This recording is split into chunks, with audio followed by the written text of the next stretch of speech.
What is up, everybody? Keith, aka Gator Guy 231 on DraftKings and FanDuel, here to break down my Week 3 losing cash lineup again. First time, honestly, I think in 2 seasons. I don't think I had one last year of back-to-back losses, so it's tilting. But when you take a look at my lineups, honestly, I don't have regrets. Last week, I thought, as I kind of like broke down, there was a big regret I had in terms of being too stubborn with Devontae Adams and getting me on bad plays. And this week, honestly, I thought the build, more times than not, would hit cash. Just, you know, had some injury luck on both sites, and then just some guys not hitting their expectations. So let's just quick look at DraftKings.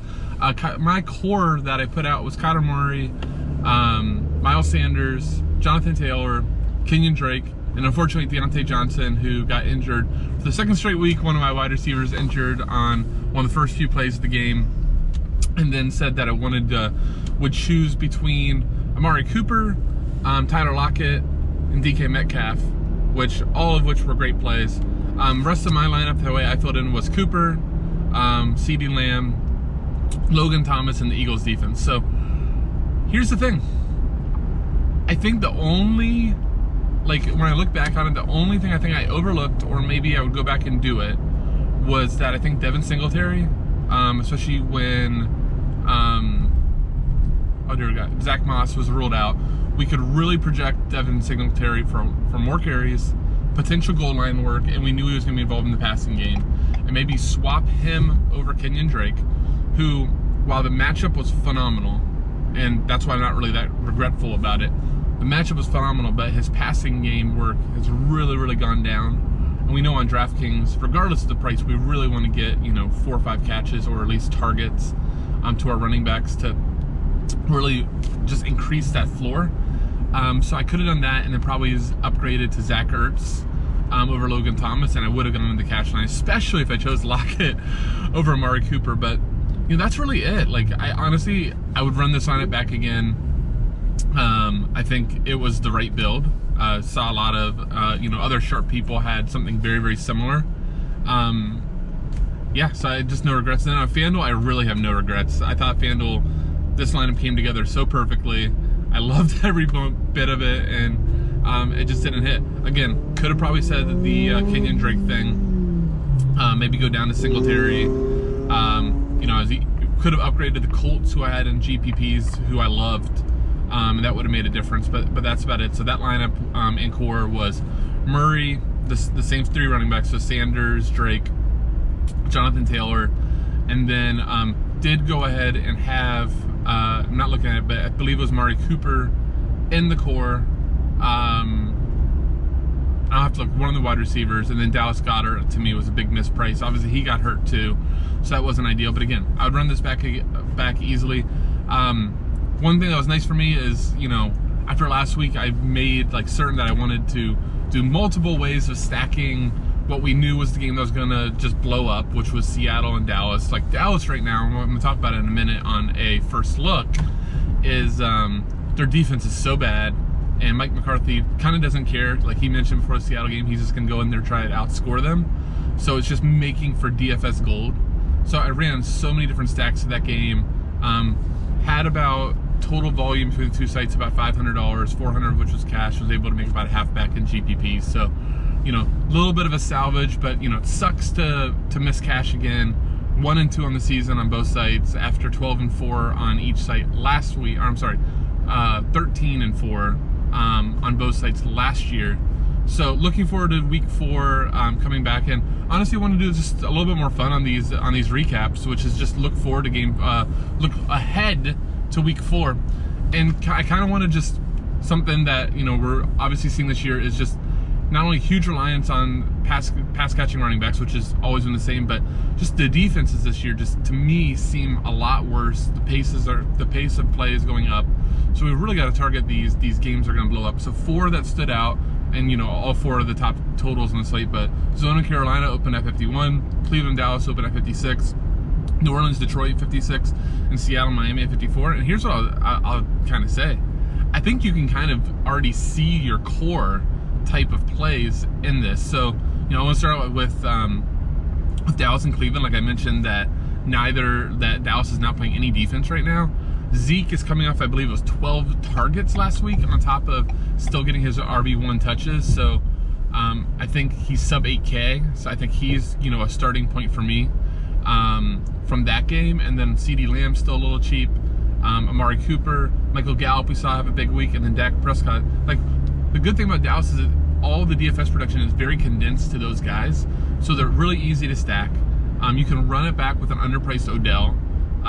You can run it back with an underpriced Jarvis Landry, because Dallas is getting absolutely slaughtered out of the slot. We saw Russell Gage tear them up in week 2, and then we saw Tyler Lockett just absolutely destroy them yesterday. So I think that, you know, Jarvis Landry could end up being a really good target, as is Odell, for a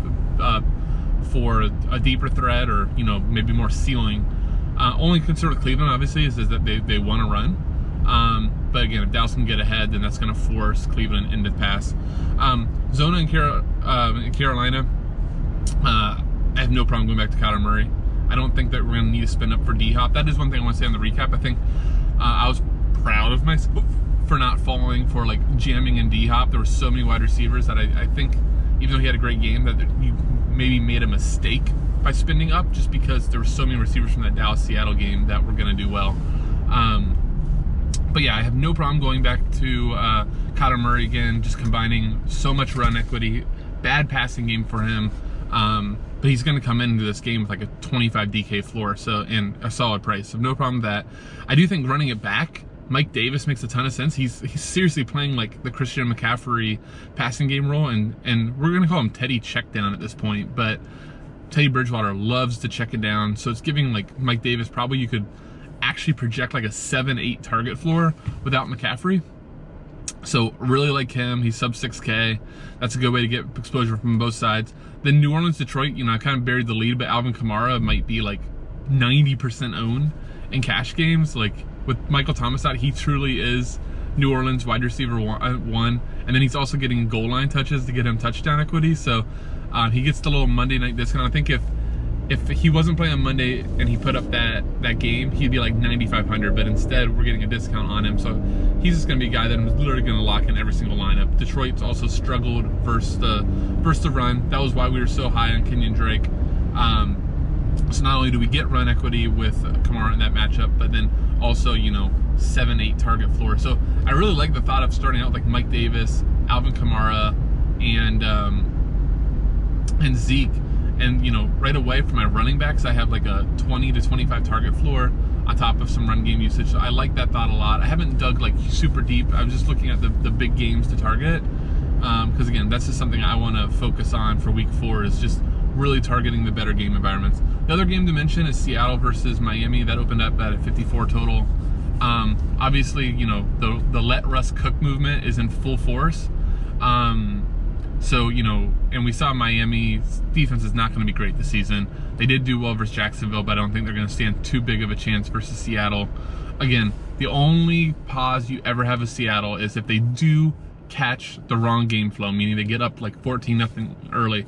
Are they actually going to let Russ cook, or is it going to be like a Chris Carson show, or, you know, freaking Carlos Hyde at this point too? So I think that's the only pause I have, but Lockett, Metcalf, Wilson, like, again, condensed DFS goodness all in one place is really nice. Then on the Miami side, actually interesting, I think the Gaskin, if you're not a big fan of Mike Davis, is really interesting. He got almost all the running back work.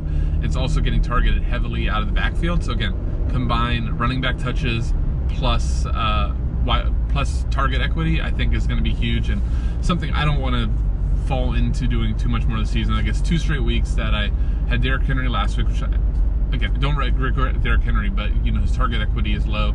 And then Kenyan Drake this week, which when anybody, like all the touts, you know, all the really good football people all mentioned, the only detraction to Kenyan Drake was that you can't project him for a ton of targets, and we saw that happen. So I think just really trying to make sure that your running backs are going to give you good pass game usage is critical to success.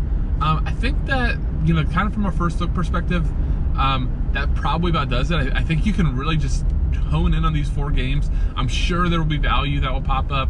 We'll have our Wednesday preview with TK, Keats, and myself, where we'll mention some of those things. And rankings out on Friday, cores on Saturday. So let's have a great week 4, whether you're part of FSI or if you're just watching.